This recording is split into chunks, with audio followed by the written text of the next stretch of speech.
미 다국적 기업들, 다시 장벽 높이는 각국 정부의 휘청. 러시아의 우크라이나 침공이 미국의 다국적 기업들의 값비싼 청구서를 들이밀 것이란 분석이 나왔다. 각국 정부가 국가안보와 경제보호 등을 이유로 장벽을 높이고 있다는 이유에서다. 이코노미스트는 최근 호를 통해 러시아가 우크라이나를 침략한 이후 자유무역주의, 다자주의 통상체제가 시장 파이를 더 키울 것이란 미국 글로벌 기업들의 꿈은 산산이 무너졌다고 보도했다. 애플, 엑슨모빌 등 많은 미국 기업들은 지난달 24일 전쟁이 시작되고 불과 며칠 만에 러시아 사업을 중단하거나 포기하겠다고 밝혔다. 이코노미스트는 1989년 소련 붕괴, 1993년 북미 자유무역협정 체결, 2001년 중국의 세계무역기구 가입 등 연이은 이벤트들로 하나의 통합된 글로벌 시장을 꿈꿨던 다국적 기업들은 이제 가혹한 조정을 시작해야 한다고 전했다. 미국, 중국, 유럽연합 등의 정치인들이 코로나19, 전쟁 등 연이은 외부 압력으로부터 자국 안보와 경제를 보호하기 위한 장벽을 앞다퉈 법제화하고 있다는 설명이다.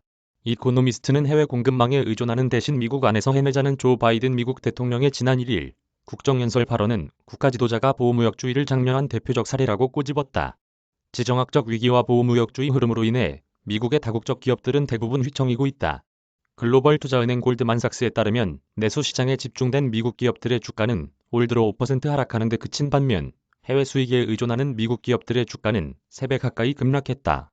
미국 기업의 수익성에서 해외 사업 부문이 차지하는 비중이 점점 줄어들고 있다는 분석도 나온다. 미 상무부 경제분석국에 따르면 2021년 3분기 기준 전체 미국 기업의 영업이익의 18%만이 해외에서 벌어들인 것으로 나타났다.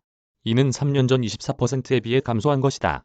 코로나19 여파, 달러 강세, 글로벌 최저 법인세율 도입 논의 등이 영향을 미쳤지만 가장 결정적인 건 지정학적 위험이다. 당장 러시아에서의 사업 중단으로 미 기업들은 엄청난 손실을 감수하고 있다.